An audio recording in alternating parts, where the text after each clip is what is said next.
மிக்க நன்றி. வாழ்க வையகம், வாழ்க வையகம், வாழ்க வளமுடன். அறிவிதனை கருவினிலே இணைத்து தவமாற்ற ஐம்புலன்கள் அமைதி பெறும். அருகுணமும் சீராம் அறிவு தன் விழிப்பு நிலை பிறளாத தெளிவில் ஐந்து பெரும் பழிச்செயல்கள் விளைய வழியேது. குருவடி போற்றி. வாழ்க வளமுடன். இன்று இங்கு இணையம் வழியாக இணைந்திருக்கும் டென்மார்க், நார்வே மனவளக்கலை மன்ற பொறுப்பாளர்கள் உள்ளிட்ட உங்கள் அத்துணை பேருக்கும் எனது பணிவான வணக்கங்களையும் வாழ்க வளமுடன் என்ற இனிமையான வாழ்த்துக்களையும் தெரிவித்து மகிழ்கிறேன். நமக்கு இன்று மிக சிறப்பான முறையில் பஞ்சேந்திரிய தவம் வழிநடத்திய நமது பேரன்பிற்கும் பெருமதிப்பிற்கும் உரிய பேராசிரியர் அருள்நிதி புவனா அம்மா அவர்களும் அவர்களது தம் அன்பு குடும்பமும் அருள் பேராற்றல் கருணையினால் அனைத்து நலங்களும் பெற்று மேலோங்கி வாழ்க வளமுடன், வாழ்க வளமுடன், வாழ்க வளமுடன்.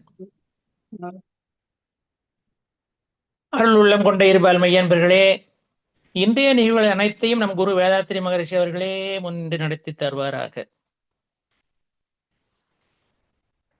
இன்றைய தலைப்பு அயரா விழிப்பு நிலை அப்படிங்கிற தலைப்பு கொடுத்துருக்காங்க.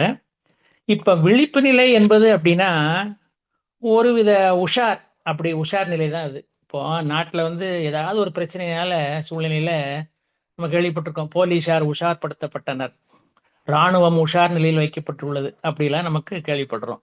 அப்போ பிரச்சனை வரும்போது மட்டும் இல்லாம எப்போதுமே உஷார் நிலையில் விழிப்பு நிலையில் வைத்திருக்க பழக வேண்டும். இது ஆங்கிலத்தில் என்ன சொல்லுவாங்க அப்படின்னா ஆல்வேஸ் பி அலர்ட் அப்படின்னு சொல்லுவாங்க. அப்போ இப்ப நம்ம என்ன செய்கிறோம் அல்லது என்ன செய்ய போறோம் அல்லது என்ன நிகழ்வு நடந்து கொண்டிருக்கிறது என்று எல்லாத்தையுமே நம்ம மனமானது என்ன செய்யணும், அது ஒரு தனக்குன்னு மனதுக்குன்னு உள்ள ஒரு பொறுப்பு எடுத்த நிலையில அது ஒரு கண்காணிக்கப்பட வேண்டும், கண்காணிக்கணும் அந்த மனசானது. கண்காணிப்பு என்பது கவனித்தல் அப்படிங்கிற ஒரு சின்ன ஒரு அர்த்தம் தான் அதுல. இப்ப இதுல என்னன்னு பார்த்தா இதுல ரெண்டுமே அதாவது நம்மகிட்ட சொல்லுவோம் இல்லையா, மனம் புத்தி. மனம் உடனடியாக முடிவு எடுக்கிற மாதிரி இருக்கும், புத்தி என்ன செய்யும், கொஞ்சம் யோசிக்கும். ஆக இந்த கண்காணிப்பு அப்படி கவனித்தல் அப்படிங்கிறது என்னன்னு பார்த்தா அந்த மனமும் புத்தியும் ரெண்டும் சேர்ந்து ஒருங்கிணைச்சு செயல்படக்கூடிய தன்மை தான் அந்த கண்காணிப்பு அப்படிங்கிறது. இப்போ எதிரில் ஒரு ஆசிரியர் உரையாற்றி கொண்டிருக்காருன்னு வச்சுக்கோங்களேன், நம்ம சிந்தனை என்ன செய்யுது, எங்கேயோ போயிடுது. அப்போ அந்த அது விழிப்பு நிலைன்னு சொல்ல முடியாது. இப்போ ஒருவர் பேசும்போது அவர் பேச்சல கவனம் வைப்பது போல நம்ம பேசும்போது நமது வார்த்தைகளிலும் கவனம் வேண்டும். You observe everything by வாட்சிங் அப்படின்னு ஆங்கிலத்தில் கூட ஒரு ப்ராவர்ப் இருக்கு, ஒரு பழமொழி இருக்கு. அப்போ நம்ம நம்ம ஒரு கவனிக்கிறது மூலம் நிறைய விஷயங்களை நம்ம என்ன செய்யறோம், மனசுக்குள்ள உள்வாங்கி கிரகிச்சுக்கிறோம். எந்த விஷயத்திலையும் நம்மை மாஸ்டர் ஆக்கக்கூடிய அடிப்படை தகுதி என்ன அப்படின்னா இந்த கவனிக்கக்கூடிய திறன் தான். இது முழு உணர்வோடு வாழ்வை நடத்தும் வகை. இந்த கவனிக்கக்கூடிய தன்மை என்ன அப்படின்னா நம்ம வாழ்க்கையில முழு உணர்வோட நம்ம வாழ்றோம். உணர்ச்சி, அதாவது உணர்ச்சி நிலை இல்லாம உணர்வோடு வாழ்றோம். லிவ் இன் த பிரசன்ட் சொல்றோம் பார்த்தீங்களா, அது க்ஷண நேரத்தில் வாழ்தல்னு கூட சொல்லுவாங்க. அந்த க்ஷண நேரத்தில் வாழக்கூடிய தன்மைக்கு தான் விழிப்பு நிலை அப்படிங்கிற மகிழ்ச்சி. இந்த விழிப்பு நிலையை எப்படின்னா நமது செயல், சொல், சிந்தனை இந்த மூணுலையுமே கடைபிடிக்கணும். இப்ப இதுல செயலை எடுத்துக்கொண்டால் பெரும்பாலும் அது தற்போதைய விளைவை மட்டுமே கணக்கில் எடுத்துக்கொண்டு செயலை செய்து விடுகிறோம். பின் விளைவுகளையோ பக்க விளைவுகளையோ பெரும்பாலும் கவனிக்காமல் நம்ம என்ன செய்யறோம், அப்படியே ஸ்கிப் பண்ணி போயிடுறோம்.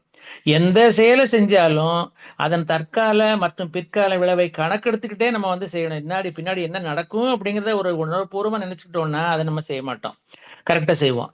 அப்ப நம்ம செயல்களில் எவ்வளவு விழிப்பு நிலை தேவையோ பேச்சில் இன்னும் அதிகம் தேவை. செயல்களை விட இந்த வாயிலிருந்து வரக்கூடிய வார்த்தைகள் பார்த்தீங்களா, அது ரொம்ப ரொம்ப முக்கியம். உடஞ்ச கண்ணாடியை ஒட்ட வைக்க முடியாதுன்னு சொல்ற மாதிரி. ஏன்னா எந்த செயல்களை ஏதாவது செய்து சரி செய்ய முயலலாம், ஆனா சிந்திய வார்த்தைகளை திரும்ப பெற முடியாது.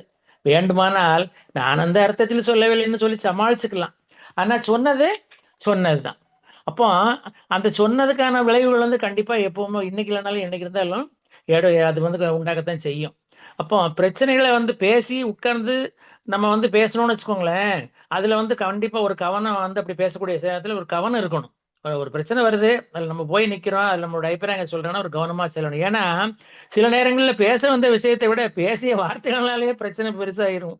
அந்த மாதிரி நேரங்கள்ல பேசும்போது நம்ம கவனத்தோட ரொம்ப கவனமா இருக்கணும் அப்படிங்கிறது தான்.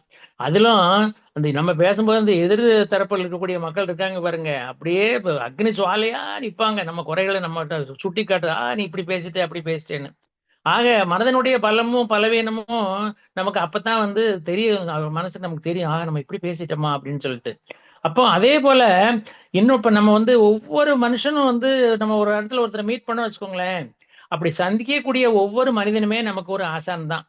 அப்ப ஏன்னா எல்லார்ட்டயுமே ஒரு கண்டிப்பா ஒரு திறமை இருக்கத்தானே செய்யும். அப்படி பார்க்கும்போது, அந்த கற்றுக்கொள்ள அவர்ட்ட வந்து பார்த்தீங்கன்னா, நம்ம யார சந்திக்கிறோமோ, அவர்ட்ட ஏதாச்சும் ஒரு விஷயம் இருக்கத்தான் செய்யும்.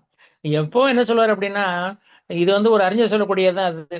ஒரு விழிப்புணர்வு நிலையோடையிலேயே நம்ம வந்து சுத்திக்கிட்டு இருக்கிறோம். ஒரு நபர்கள கவனிக்கிறோம். நல்ல விஷயங்கள வந்து அ ச ப நோட் பண்றோம் அப்படின்னு சொன்னா, அது என்ன அப்படின்னா, வங்கியில டெபாசிட் செய்யக்கூடிய மாரி ஒரு அர்த்தமா அதுக்கு. அது வட்டியா நல்ல கருத்துக்களை நமக்கு கண்டிப்பா திருப்பி தரவே செய்யும் அப்படிங்கிறாப்புல.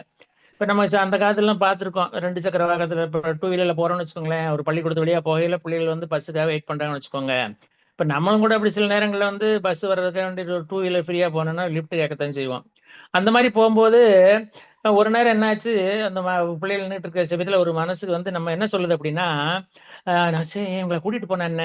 ஏத்திட்டு போனா என்ன? அப்படின்னு அந்த மனசு சொல்லுமா. அந்த இடத்துல அந்த புத்தி என்ன செய்யுமா, யாரும் உதவி கேட்டால் மட்டுமே செய்யுங்கள். நீங்களா போய் உதவி செய்து சிக்கலில் மாட்டிக்கொள்ளாருங்க. இதுதான் வந்து புத்தி. இப்ப இந்த புத்தியினுடைய தன்மை வேலை செய்யுது பார்த்தீங்களா? இதுதான் விழிப்பு நிலை அப்படிங்கிறது.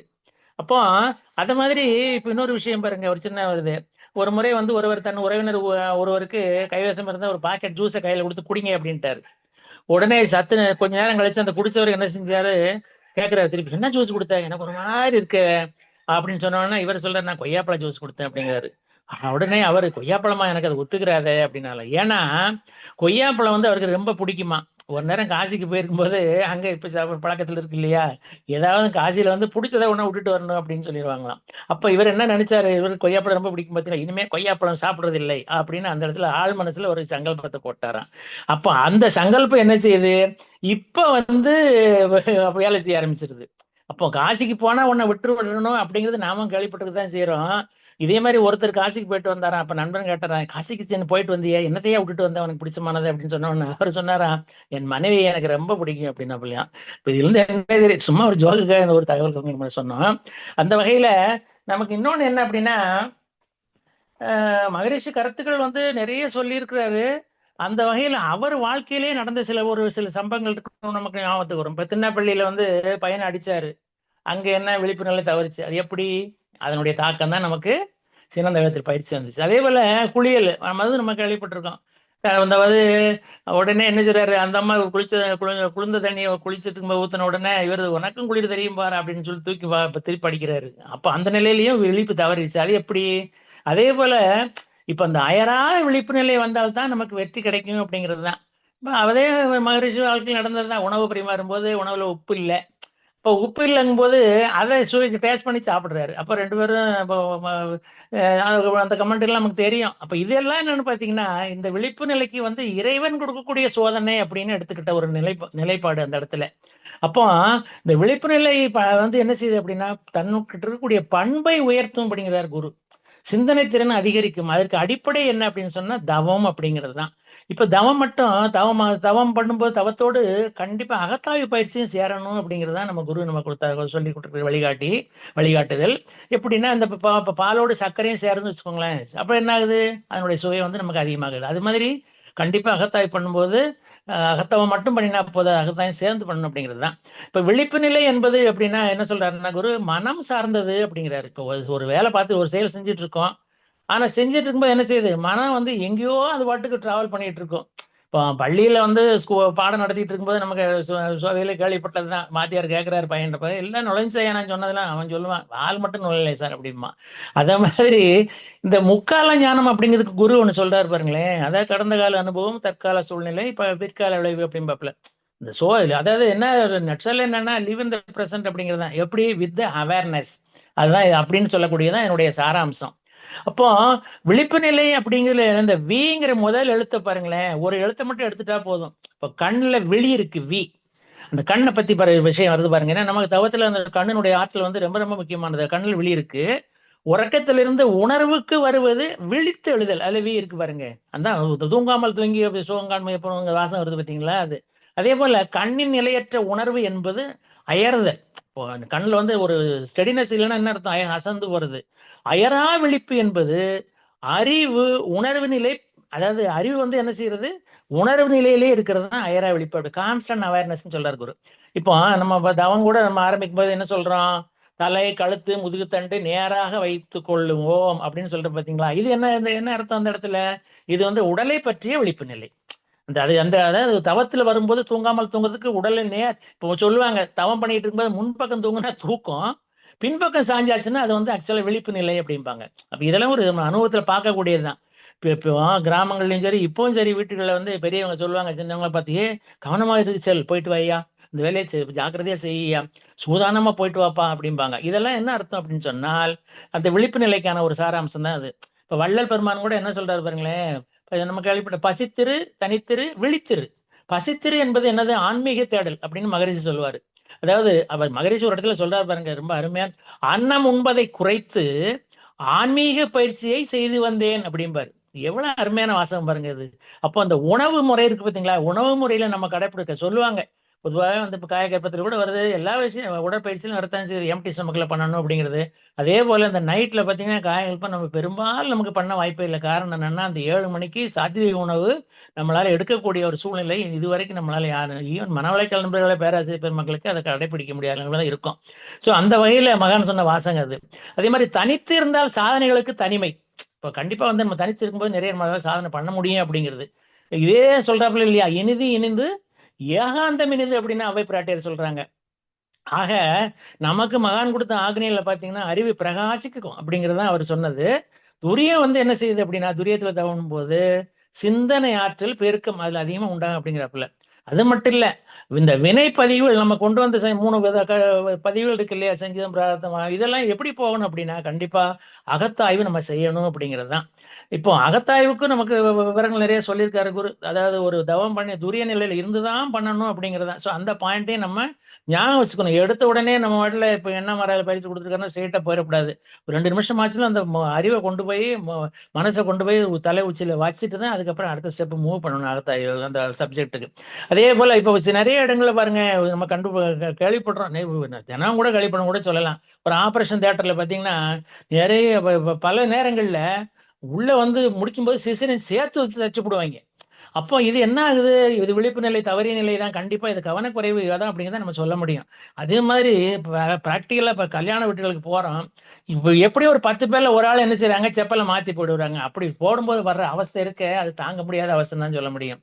இதே மாதிரி கவிஞர் ஒரு லைன் வருது பாருங்களேன், பள்ளியில் தூங்கியவன் கல்வி இழந்தான், போர் படைதலில் தூங்கியவன் வெற்றி இழந்தான், கொண்ட கடமையில் தூங்கியவன் புகழ் இழந்தான், அல்லும் பகலும் தெரு கல்லாய் இருந்து விட்டு, அல்லும் பகலும் தெரு கல்லாய் இருந்து விட்டு அதிர்ஷ்டம் இல்லை என்று அலட்டி கொண்டான். இது கவிஞர் வரிகள். ஆக விழிச்சிருக்கும் போதுதான் வந்து அந்த அறிவுக்கு என்ன பெயர் பார்த்தீங்களா, மனம். அப்ப மன விழிப்பு நிலையில வச்சுக்கணும். அப்பதான் அறிவு வந்து ஒழுங்கா நமக்கு வேலை செய்யும். இப்ப அயரா விழிப்பு நிலையில் மனதுக்கு அமைதி ஆனந்தம் கண்டிப்பா கிடைக்கிறார் குரு. நமக்கு 3 காலங்கள். ஆனால் எது? கடந்த காலம், நிகழ்காலம், இறந்த காலம். இறைவனுக்கு என்னது? எப்பவுமே நிகழ்காலம் மட்டும்தான். நிகழ்காலம் எப்பொழுதும் செயல் திருத்தமாக அமையும்.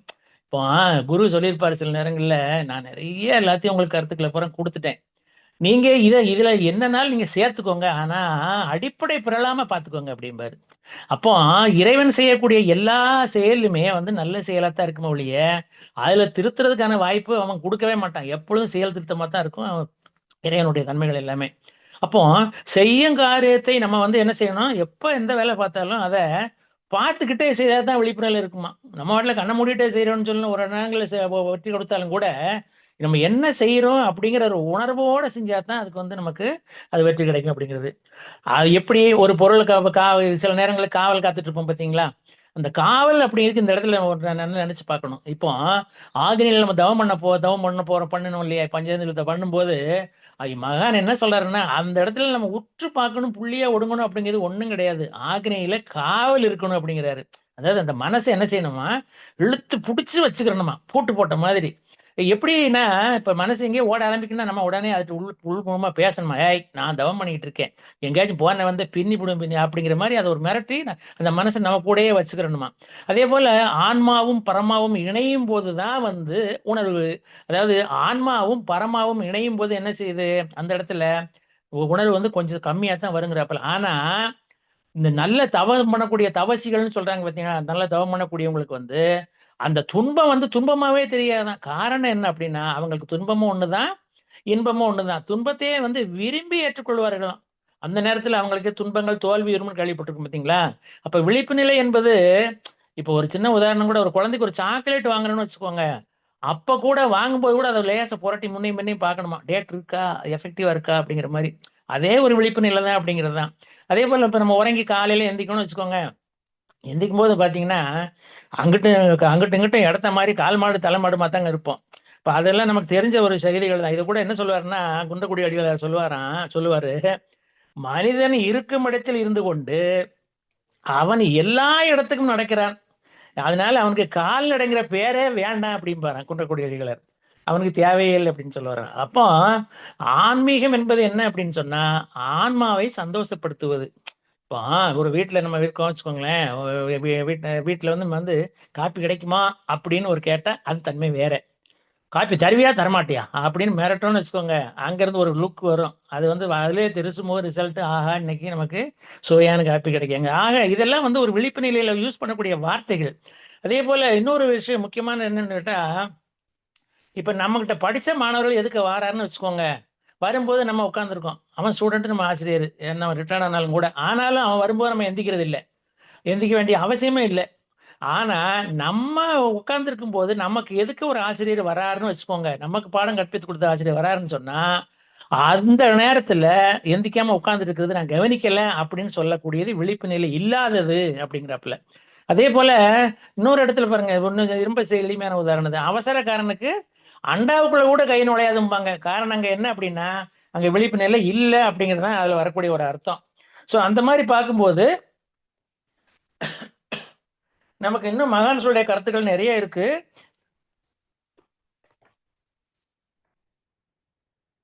இப்போ அந்த விழிப்பு நிலைக்கு நம்ம மகான் சொல்லக்கூடிய என்ன பாருங்களேன், முக்கியமா சொல்லக்கூடியது இந்த 5 அளவு முறை சொல்றாரு பாருங்க. அது நம்ம ரொம்ப கவனத்தில் எடுத்துக்கொள்ள வேண்டிய விஷயம்.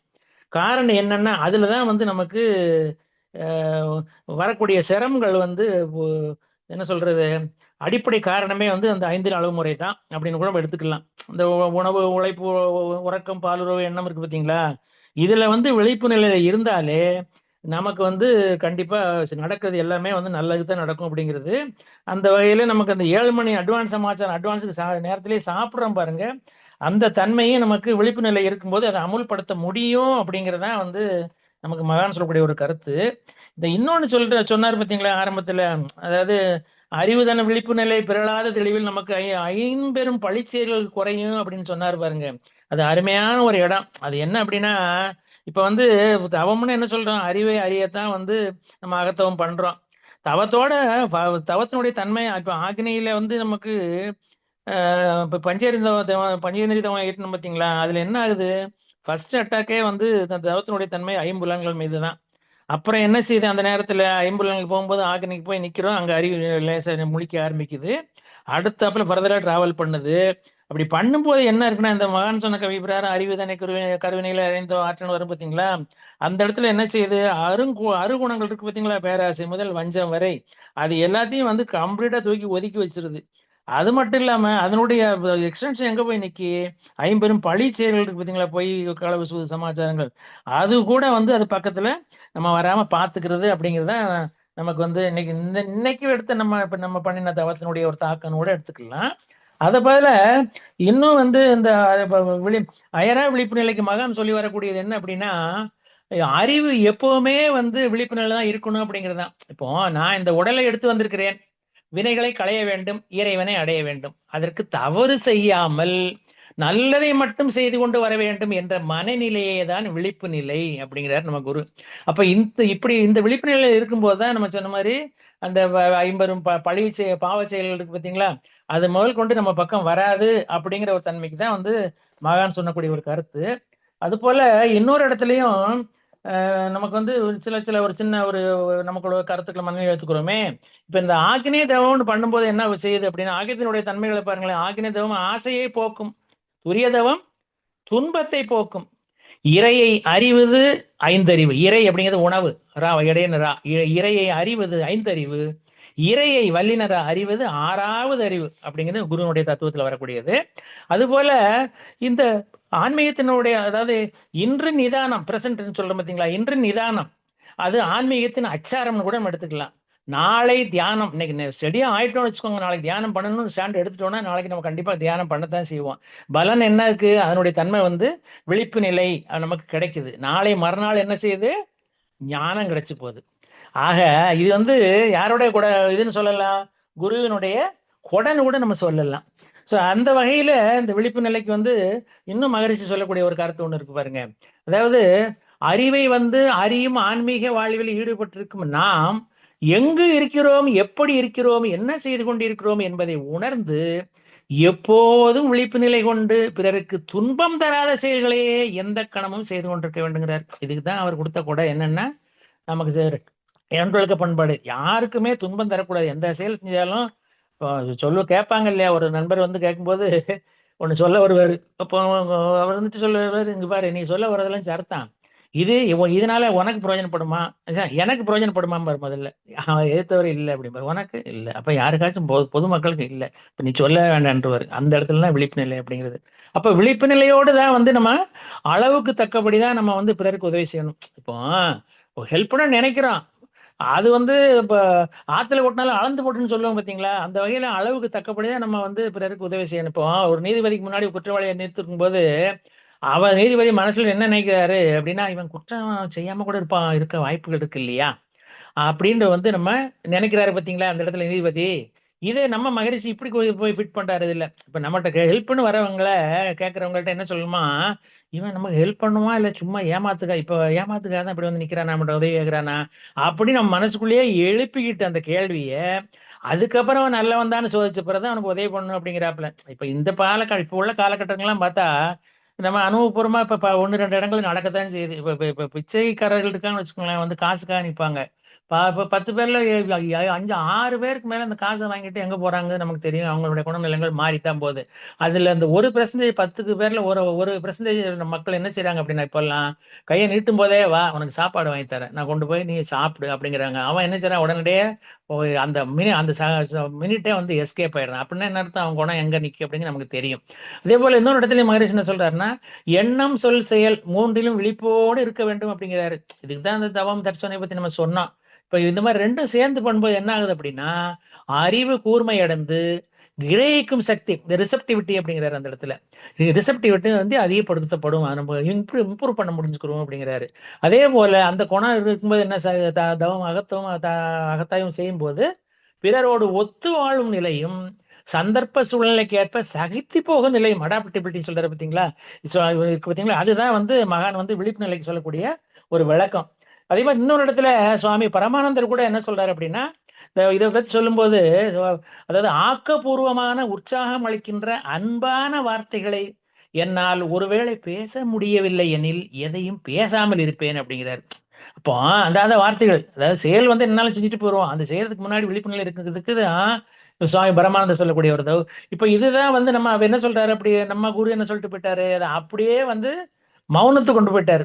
ஒண்ணுமே நீ மௌனம் இருந்தாலும் அது நல்லதும் வராது, நல்லதும் பேசாது, கெட்டதும் பேசாம இருந்தாலே அது வந்து பிரச்சனைகளை குறைக்கும் அப்படிங்கிறது தான் வந்து மகான் நமக்கு கொடுத்திருக்கிற மிகப்பெரிய ஒரு பயிற்சி, மௌன பயிற்சி. இப்ப ஒரு சின்ன ஒரு கதையோட நம்ம நிறைவு செய்ய போறோம். அந்த டென்னோ அப்படின்னு ஒரு மாணவன், அவன் வந்து என்ன செய்யறான், இந்த ஜென்னை வந்து நம்ம படிச்சு போய் அதுல பட்டம் வாங்கிடுன்னு சொல்லிட்டு என்ன செய்யறான், குருகிட்ட போறான். மடத்துக்கு கிளம்பி போறான். போற வழியில நல்ல மழை கொட்டுது. உடனே என்ன செய்யுது, அப்பல ஆஹ் தன்னோ அந்த மாணவன் என்ன செய்யறான், இந்த மரத்தினால் செய்த பாதுகைகள்னு சொல்லுவாங்க, அந்த சொல்லுவாங்க, அதையே கொடையா விரிச்சு பிடிச்சிட்டு போறான். போன உடனே குரு என்ன செய்றாரு, வாப்பா வாப்பான்னு குஷியோட வாப்பான்னு வரவேற்கிறாரு. வரும்போது அடுத்த அடுத்த வார்த்தை தான் வருது இப்போ. ஒரு கேள்வி கேட்டு எப்படி என்ன கேட்கிறாரு அப்படின்னா, நீ வரும்போது போட்டு கொண்டு வந்திருந்த மரப்பாதிகளை வறண்டாவில் ஓரத்தில் விட்டு விட்டு வந்திருப்ப அப்படித்தானே, ஓரத்துல வச்சுட்டு வந்திருப்ப. இப்போ உங்களுடையானது, அதாவது மர பாதுகை இது வெளியில வச்சுட்டு வந்தா பாத்தீங்களா வீட்டுக்குள்ள வரையில, அதை வந்து வலப்பக்கத்தில் உள்ளதா அல்லது இடப்பக்கத்தில் உள்ளதா அப்படின்னு அந்த குரு அவன்கிட்ட கேட்கிறாரு. உடனே அவனுக்கு குழப்பம், எந்த பதிலும் சொல்ல முடியல. அப்போ அந்த இடத்துல என்ன குரு என்ன நினைக்க வராரு அப்படின்னா, அவனுடைய அந்த வெளியில என்ன நடந்துச்சு அப்படிங்கிறத அந்த நிகழ்வில அவனுக்கு விழிப்பு நிலை இல்லை அப்படின்னு சொல்லிட்டாப்புல. உனக்கு வந்து விழிப்பு நிலை உன்னால சொல்ல முடியல. அப்ப ஒரு சின்ன விஷயம், அது சாதாரண விஷயம். இதை கூட வந்து நீ கரெக்டா ஞாபகம் வச்சு உன்னால சொல்ல முடியல. விழிப்பா இல்லையா, இடது பக்கம் இதில் சொல்லுவோம் இல்லையா, இந்த இப்ப நம்ம கேள்விப்பட்ட ஒரு கதை தான் அது. விவேகானந்தர் வந்து ஃபாரின் போகணும், அவர் ஆன்மீக பயணம் மேற்கொள்ளுன்னு சொல்லும்போது இந்த கத்தி சமாச்சாரம், முன்பக்க கத்தியை நீட்டுறது, அவன் 2 நேரம் திருப்பி வச்சுட்டு வாங்குறது, திருப்பி வந்து அப்போ முன்பக்க கத்தியை தாம்பக்கம் வச்சுக்கிட்டு புடிய வந்து அம்மாட்ட நீட்டும் போது இப்ப யூ ஆர் ஃபிட் அப்படின்னு சொன்ன கதை தான் அது. அந்த இடத்துல தான் விழிப்பு நிலை அப்படிங்கிறது. அப்ப இதுல உனக்கு நீ வெளியில எந்த பக்கம் வச்சுட்டவங்க தெரியாது இருக்கனாலும் சொன்ன உடனே குரு காலில் அப்படியே விழுந்துட்டாப்புல. ஆக இந்த ஆன்மீக பயிற்சின்னு வரும்போது அடிப்படையில வந்து என்ன அப்படின்னா, நான் யார் அப்படிங்கறத நம்ம உணர்றதுதான் அப்படிங்கிறாரு மகரிஷி. அதாவது தன்னுடைய உணர்வில என்ன நடக்குது என்பது குறித்து விழிப்பு அடையணும் அப்படிங்கிறாரு. ஆன்மீகத்தினுடைய அடிப்படை தான் வந்து என்ன அப்படின்னா விழிப்பு நிலை அப்படிங்கிறதுதான். இப்போ நம்ம உயிரை வந்து அனுபவத்துல உணர்வதே தன்னை உணர்தல். தன்னை அறிதல் பயிற்சிக்கு விளக்கம் கொடுக்கும்போது இது வருது. இது நம்ம உயிரை அனுபவத்துல உணரணும், அது என்ன செய்து ஏது செய்து நம்ம உணரணும். அதே மாதிரி தன்னை உணர்தல் என்றால் தன்னை உணர்ந்துட்டாலே ஆன்மீகத்துல பாதி வெற்றிங்கிறார் குரு. பாதி நம்ம வெற்றி அடைஞ்சாச்சு, நம்ம உணர்ந்தாச்சு அப்படின்னா. மீதி வெற்றி எவ்வாறு பூர்த்தியாகும் என்றால், இந்த ஜென் கதையில் வந்தது போலதான், நம்ம தினமும் வெளியில போய் செய்யும் போதும் ஒவ்வொரு செயல்லையும் எவ்வளவு விழிப்பா இருக்கும் என்பதை பொறுத்தே மீதி வெற்றியும் பூர்த்தி அடைகிறது அப்படிங்கிறாரு. இது சுவாசம் போல உள் சுவாசம் மட்டும் வெற்றிகரமா நடந்தா போதாது. இது ரொம்ப முக்கியமான விஷயம். வெளி சுவாசமும் முழுமையாக நடந்தால்தான் ஒருவர் உயிர் வாழ முடியும் அப்படிங்கிறார் நம்ம குரு. இப்போ சில பேர் கீதையை நம்புறாங்க, சில பேர் பைபிளை நம்புறாங்க, சில பேர் குரானை நம்புறாங்க. இப்போ சில பேர் என்ன செய்றாங்க, நம்ம மதம் வேரியஸ் மதங்கள் இருக்குல்ல அதையே நம்புறாங்க. ஆனால் யார் மீதும், அதாவது இந்த இத்தனை பேரை நம்பினாலும் கூட யாரும் வந்து தான் மேல வந்து நம்பிக்கை வைக்கிறதே கிடையாது. தான் என்ன புரிஞ்சுக்கிட்டோம், நம்ம என்ன மாதிரி நம்ம உணர்தல்ல நம்ம மீது நம்பிக்கை வச்சிருக்கோம் அப்படிங்கிறத வந்து நம்ம வைக்கிறது இல்லை. அத நம்பிக்கைக்கு வந்து சுத்தமாவே தன்னை நம்புறதே இல்லை. இப்ப முடிவான ஒரு மிக மகிழ்ச்சியான ஒரு என்ன செய்தி அப்படின்னு சொன்னால், கீதையின் மீதோ பைபிளின் மீதோ பிறர் யார் மீதோ கண்மூடித்தனமா பின்பற்றினால் அது என்ன செய்யுமா, உன்னை சிறைப்படுத்து அப்படின்னு ஒரு காஷன் பண்றாப்புல அந்த இடத்துல. ஆக இந்த அக்னி பிரச்சனை கேள்விப்பட்டிருக்கோம். அதற்கு வந்து தகுதியானவர்களுக்கு தான் வந்து அந்த அக்னி பிரச்சனை நடத்தப்படுமா. அதாவது சொல்லுவான், மன்றத்துக்கு போய் நான் இது வரைக்கும் நல்லா தான் இருந்தேன், மன்றத்துக்குள்ள வந்தேன், நான் அந்த 1 மாசம் படாத பாடு இன்னதில்லை, அப்ப இன்னதில்லை, இப்படி கொஞ்சம் நஞ்சம் இல்லை அப்படிம்பாங்க. அது வந்துதான் அக்னி பரீட்சை அப்படிங்கிறது. ஆக துன்பம் நேரும் போது தான் வந்து இந்த அக்னி பரீட்சை வந்து நடத்தப்படுது. இப்ப நமக்கு வந்து பதிவுகள் இப்ப மன்றத்துக்குள்ள வரும்போது என்ன நினைக்கிறோம், நல்லா பாக்குறோம், மனநிலை உடல்நிலை சரியில்லாதவங்க தான் வந்து 90% பாக்குறோம். ஆனா அந்த 1 மாசம் சகிச்சுக்கிட்டாங்கன்னு வச்சுக்கோங்க, முறைப்படி பகவான் செஞ்சு சொல்லி கொடுத்த பயிற்சி செஞ்சாங்கன்னா அவங்களுக்கு வெற்றி மேல் வெற்றி தான். அது மாதிரி இந்த அக்னி பரீட்சைங்கிறது என்ன செய்யுது அப்படின்னா, துன்பம் வரும்போது தான் அது நமக்கு ஒரு துன்பத்தை, அந்த துன்பத்தை நம்ம சவாலை ஏத்துட்டு பண்ணணும். இப்படித்தான் நம்மளுடைய வாழ்க்கை அப்படின்னு எண்ணி நினைச்சு ஏத்துக்கிட்டோம்னு வச்சுக்கோங்களேன், அது வந்து என்ன அப்படின்னா அந்த எண்ணமானது, அந்த கண்ணோட்டமானது கடவுளுடன் இணைக்கும் பாலமாக அமையும் அப்படிங்கிறாரு. இப்போ சுவாசம் உள்ளே செல்றதை கவனிச்சாலே நம்ம என்ன செய்யுது, எண்ணங்களும் உள்ளே செல்வதையும் நம்மளால கவனிக்க முடியும். அப்போ உன்னுள் சென்றால் எப்படி ஒருவர் இறைநிலையாக முடியும் என்பதை நீ கண்டறிவாய். இப்போ நீ உள்ள, அதாவது டியூஷன் இன்டியூஷன் சொல்லும் பார்த்தீங்களா, உள்நோக்கி பயணம் அப்படிங்கிறது தான். உள்ள போகும்போது தான் நீ என்ன, நீ யார் அப்படிங்கிறத கண்டுபிடிக்க முடியும் அப்படிங்கிறது தான். அப்போ அந்த மாதிரி பார்க்கும்போது என்னன்னா, நினைச்சாலே வந்து நம்ம வந்து உள்ள போகுது, மூச்சு வெளில வருது. ஆனா உள்ள போகும்போது தான் அதனுடைய ஆழமா நம்மளுடைய அறிவு வேலை செய்ய ஆரம்பிக்குது. நிறைய வந்து நடக்கக்கூடிய பிரபஞ்சத்தில் நடக்கக்கூடிய தன்மைகள்லாம் வெளியே நம்மளால உணர முடியுது அப்படிங்கிறது தான். ஆக எதையுமே சிந்திக்காம வந்து உள்நோக்கி பயணம் பண்ணணும் அப்படிங்கிறதான் வந்து மகரிஷி சொல்லக்கூடிய நமக்கு ஒரு வழிகாட்டுதல். அப்போ என்ன ஆகுது, அப்படி போகும்போது முழு பிரபஞ்சமா என்ன செய்யுது, மகிழ்ச்சினால அப்படியே அது பாட்டுக்கு ஆடப்பட தொடங்கிறது. பிரபஞ்சம் மகிழ்ச்சியில் ஆடினா என்ன அர்த்தம், நம்மளும் நம்ம சந்தோஷமா தான் இருக்கணும். ஆக உண்மையான அமைதிங்கிறது என்னன்னா உயிரோட்டத்துல தான் இருக்கு, சக்தி இருக்கு, அது ஆழமா இருக்கு. அதுல நம்ம அறிவு உணர்வும் விழிப்பு நிலையும் முழுமையாக கண்டிப்பா இருக்கும். நம்ம பிரச்சனை இந்த உலகத்துல இல்லை, நம் பிரச்சனை இந்த உலகத்துல வந்து இந்த உலகமாக இல்லை நம்மிடம். இந்த உலகம் இல்லை, பிரச்சனை பிரச்சனை யார்கிட்ட இருக்கு, நம்ம கிட்ட தான் இருக்கு. அது எந்த நிலைமையில இருக்கு, விழிப்பு உணர்வு இல்லாம இருக்கு. விழிப்புணர்வு இன்மை அப்படிங்கிறதா வந்து நம்மகிட்ட உள்ள பிரச்சனை. இப்ப அதை நமக்கு வந்து உலகத்தை பத்தி நம்ம கவலைப்படக்கூடாது. வாழ்வில வந்து சகல நஞ்சுகளுக்கும் வந்து என்ன சொல்றாருன்னா, தியானம் ஒண்ணுதான் நச்சு முறிவு அப்படிம்பாரு. நஞ்சுக்கு நச்சு முறிவுன்னா அந்த ட்ரீட்மெண்ட் மாதிரி, உடம்பு சரியில்லைன்னா ட்ரீட்மெண்ட் கொடுப்போம் பார்த்தீங்களா, அது மாதிரி. ஆக உலகில் வாழ்வில் உள்ள சகல நஞ்சுகளுக்கும் தியானமே நச்சு முறிவு அப்படிங்கிறார் குரு. அந்த வகையில வந்து நம்ம மகிழ்ச்சி கொடுத்திருக்கக்கூடிய தியான பயிற்சிகளை தினந்தோறும் தவறாமல் செய்வோம். அயரா விழிப்பு நிலையில் இருந்து வாழ்வில் அனைத்து நலன்களையும் பெறுவோம். அதற்கு இறையர்களும் குருவர்களும் என்றென்றும் நமக்கு, நம்ம எல்லோருக்கும் துணை நிற்குமாக என்று கூறி இந்த ஒரு சிந்தனை உரையை நிறைவு செய்து கொள்கிறோம். அரியதொரு வாய்ப்பளித்த நார்வே மனவளக்கலை மன்ற பொறுப்பாளர்கள் அத்தனை பேருக்கும், இதுவரை செவிமடுத்த நல்ல உள்ளங்களுக்கும் எனது மனமார்ந்த நன்றிகளை தெரிவித்து நிறைவு செய்து கொள்கிறோம். வாழ்க வளமுடன். வாழ்க வளமுடன். மிக்க நன்றிகள் அம்மா. வாழ்க வளமுடன்.